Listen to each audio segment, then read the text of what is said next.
Non sei por onde comezar.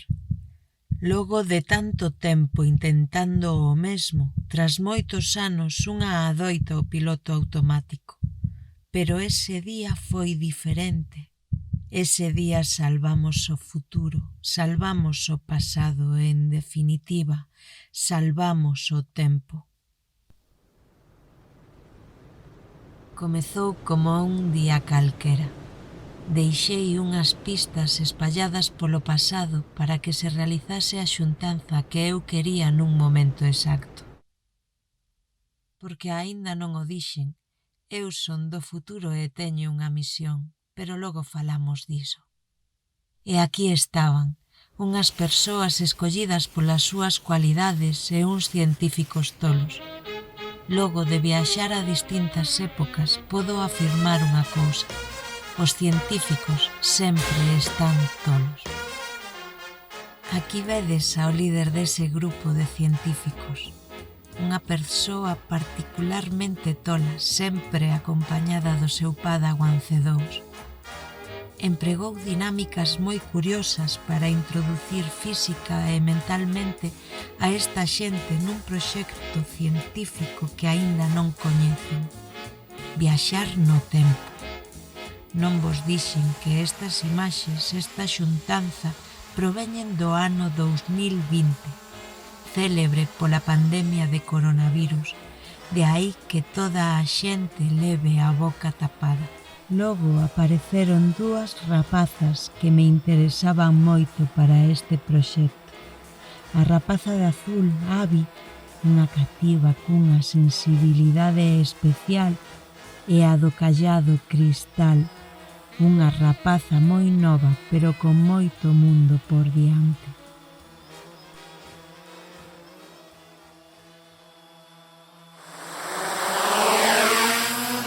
Logo de coñecerse todo o mundo, decidín arriscar e entrar en xogo.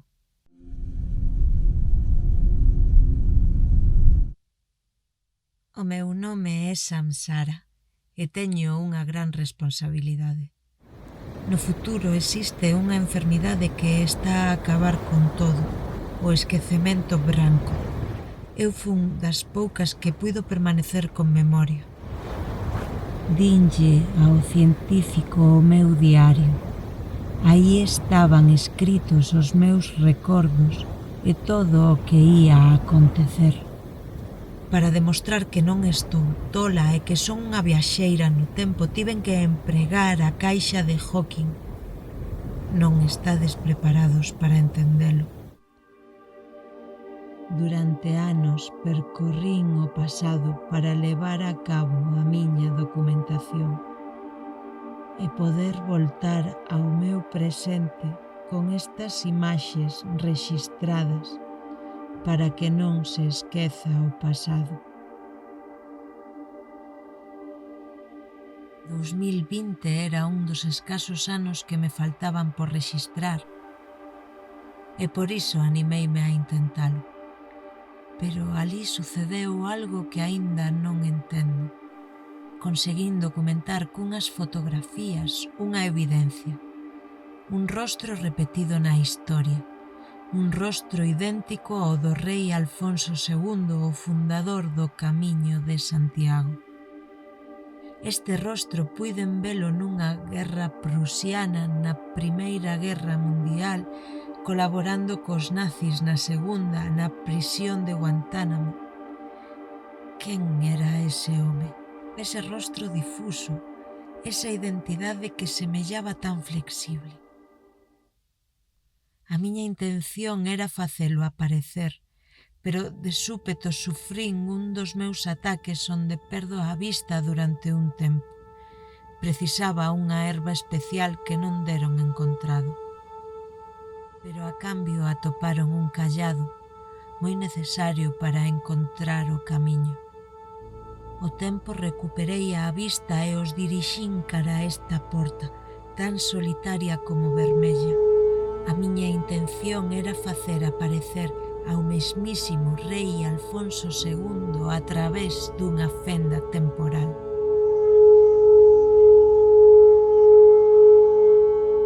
Non é sinxelo hai tantos centos de anos a un presente ilexible para el. Hai moitos riscos, que morra da impresión, que se poña violento, que suceda algo inesperado que altere o espazo-tempo. Viaxar no tempo non é unha brincadeira. Dende que soupen da existencia de Abby e Cristal decidín que elas dúas tiñan que ter algún tipo de liderado.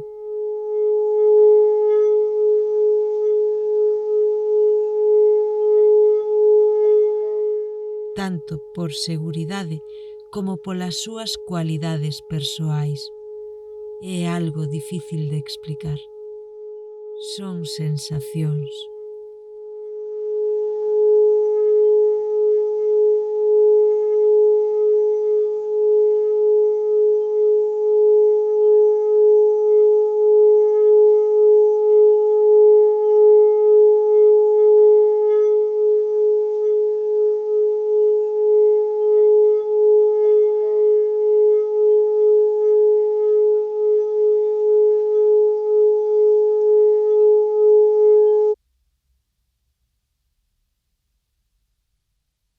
Entón todo saíu tal como agardábamos. O rei Alfonso foi trasladado dende o seu presente ata 2020. Pobre home, púxose tolo. Pasaríalle a calquera. Non é agradable interrogar a unha persoa que non entende que está a pasar. Aí o tedes, coa coroa do século IX e mascarilla hixiénica do 2020.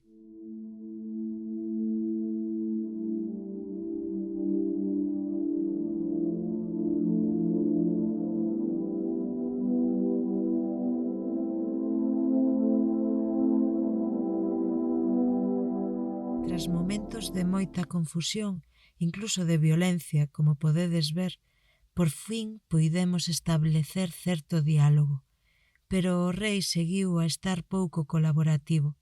Eu preguntáballe onde estaba realmente a tumba de Santiago, dando a entender que a catedral era unha pista falsa. El non quería falar ao respecto. Quedábanos pouco arxil para gastar en viaxes temporais. Devolver a Alfonso II ao pasado implicaba gastar o que precisábamos para facer todos xuntos a viaxe temporal. De súpeto Cristal esvaeceuse e tivo unha visión. Vale, hai que doblar isto. ¿Cómo? A metade. Así no.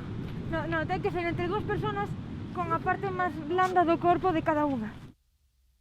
Quen dobrase este ferro tería a capacidade de facer regresar o rei Alfonso ao seu tempo sen gastar arxil, o combustible necesario para viaxar no tempo. Dúas persoas o conseguiron.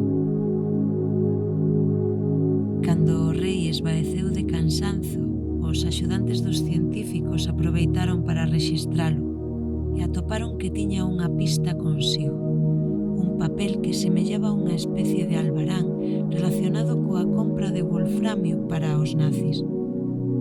E agora recordo que o rei tivera unha estrana visita dun home misterioso no seu pasado.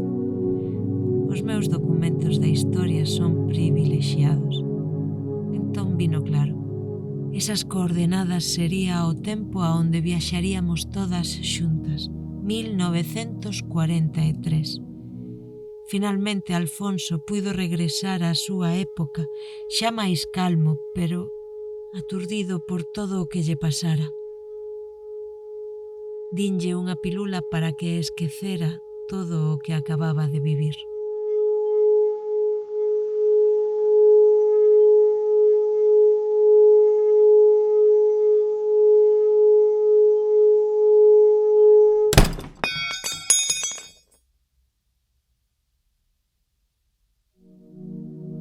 Abby é moi xoguetona.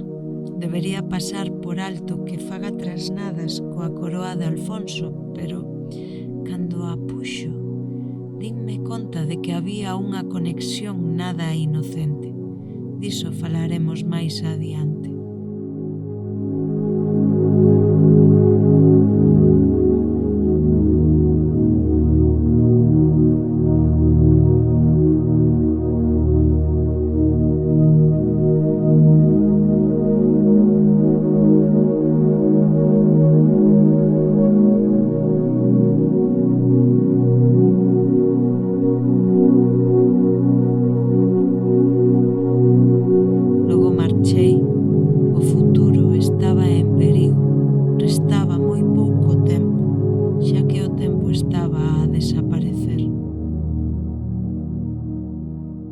E ave, que fermosa estaba ca coroa do rei Alfonso.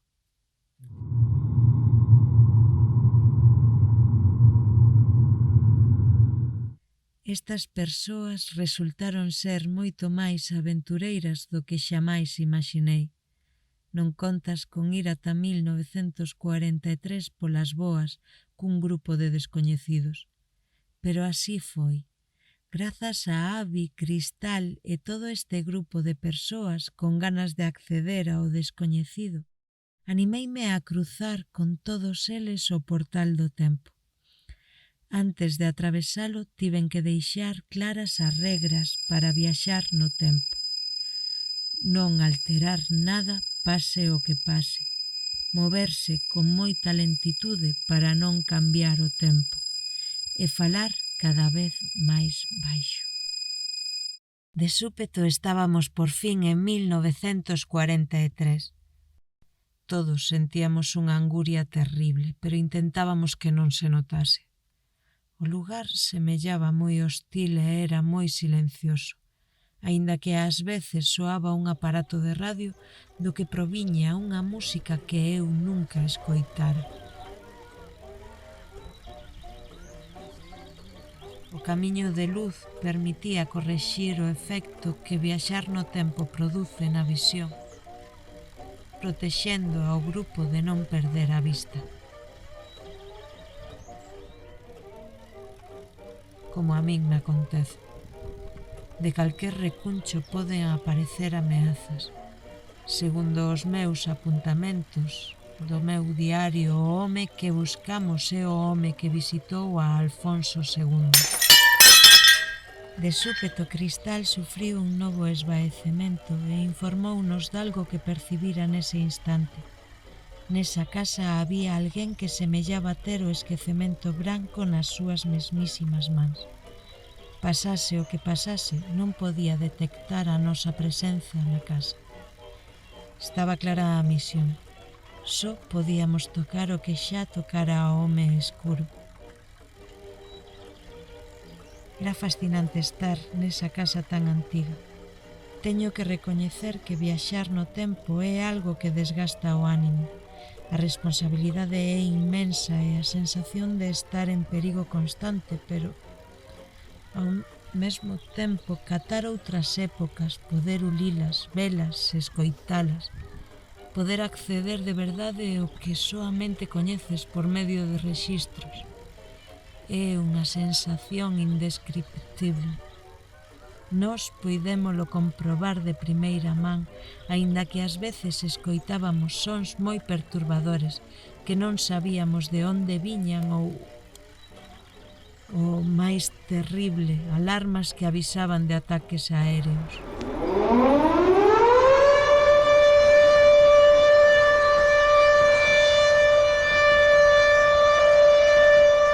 Era fundamental atopar o arxil para poder regresar ao 2020.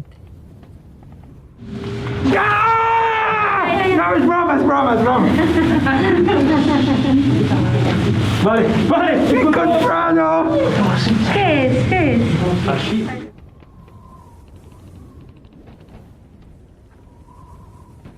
Esta estancia na que estábamos era moi perigosa. Había un fío que de tocalo facía que aparecera home escuro.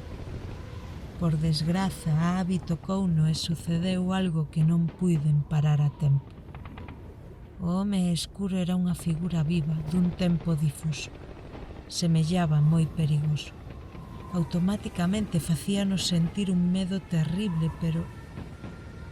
pero antes había que confrontar ao perigoso home escuro que ás veces deixábase ver.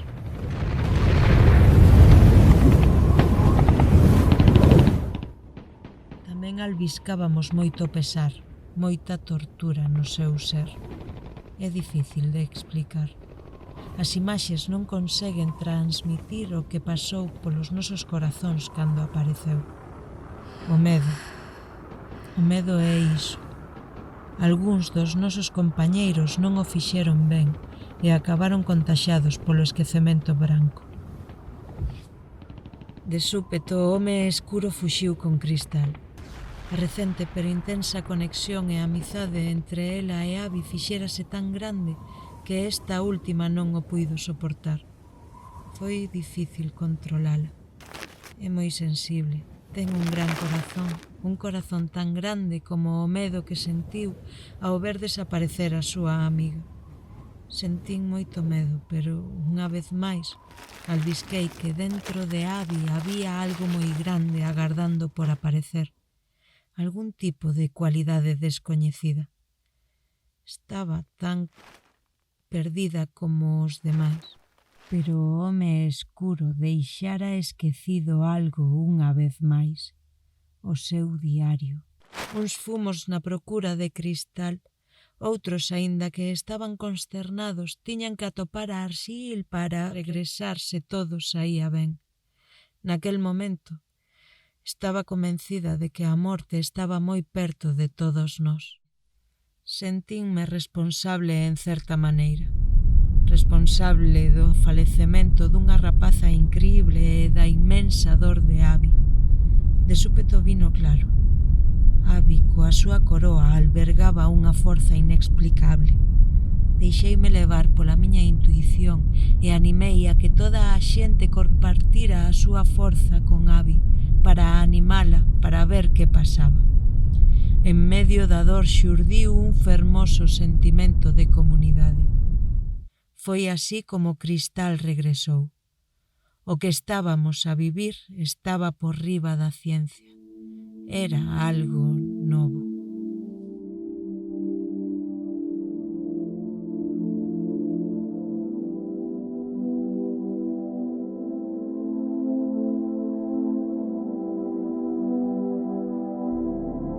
Non tiñamos tempo para celebralo. Cristal tivera outra visión nesa permanencia nun lugar máis aló do terreal. Había que atopar un trono. Este home parecía ter unha conexión máis íntima do que pensábamos con Alfonso II.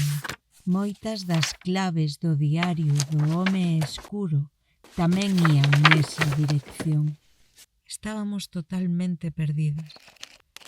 Cando parecía que podíamos resolver enigmas, todo se retorcía e volvíase máis complicado. Seguindo as pistas, logramos atopar o trono. O único que sabíamos era que o escuro seguramente se sentaría no trono. Por iso montamos con moita premura unha trampa. A coroa posuía unha atracción especial. Non era unha coroa calquera. Ao mesmo tempo, segundo o diario, semellaba ter unha conexión crucial ca memoria do escuro. Cando tivemos todo preparado, tocamos uns dos fíos para que aparecese o escuro e que camiñara en dirección á nosa trampa. Foi tan sinxelo como poñelo en práctica. Entón o home escuro deixou de ser tan letal e limitouse a facer uso da palabra. Cal foi a nosa sorpresa cando descubrimos que o home escuro era o propio rei Alfonso II.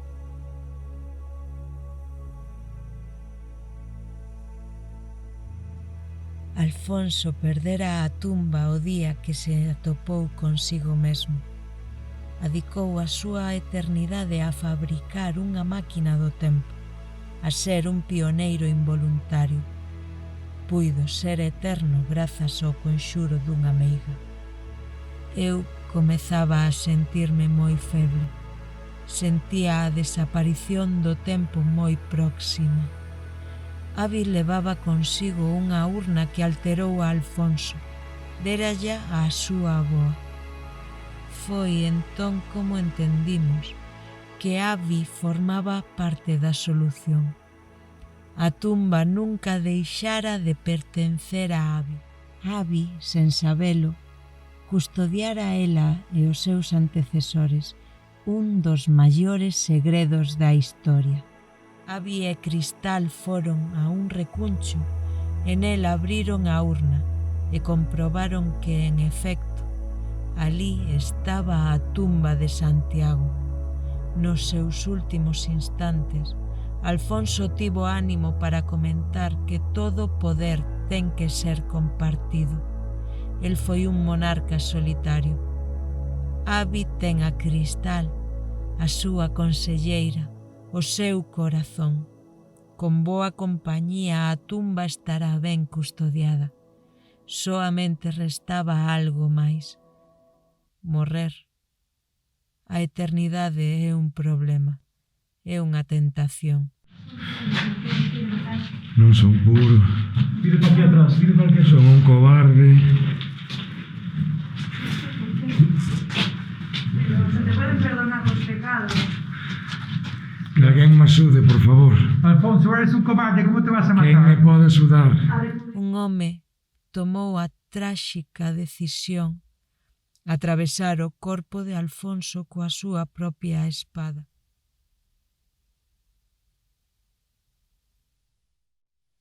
Nese intre, nós que estábamos por un lado ledos e por outro tristes, vivimos algo inesperado. A morte asistida.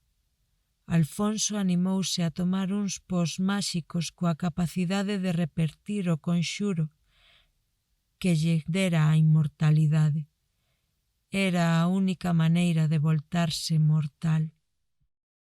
Si, con moita sinxeleza, morreu o home que vivira durante máis de 1000 anos. A tristura que sentíamos foise tornando en ledicia ao retornar ao seu tempo. Cando estades lonxe da casa, vos chamádelo morriña. Nós, cando estamos lonxe do noso tempo, chamámoslle... Xa non podo lembrar a palabra. A tumba de Santiago, que sería obxecto de disputas no futuro, agora estará protexida en mans de Abi e Cristal. O esquecemento branco acababa de desaparecer antes de xurdir, e si, agora sí, se ía formar unha paradoxa temporal. Eu formo parte dun futuro que acaba de deixar de ser. Alfonso morreu con dignidade. Abi e Cristal están conectadas. O grupo de científicos e persoas de 2020 están satisfeitos e con ganas de voltar ao seu tempo. É mellor non plasmalo con palabras. As palabras ás veces soamente son palabras. Quedan as imaxes que a cámara reportará antes de que eu desapareza. O meu tempo remata, pero o voso non.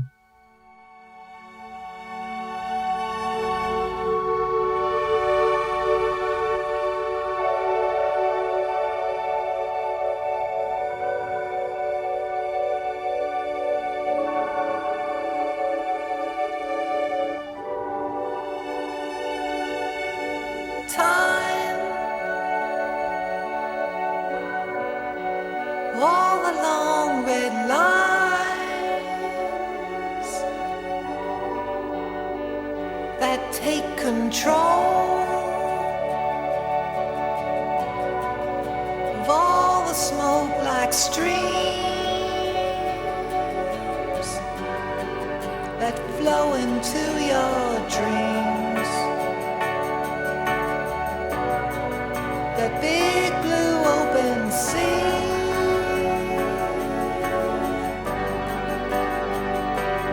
can't be crossed, that can't be climbed, just born between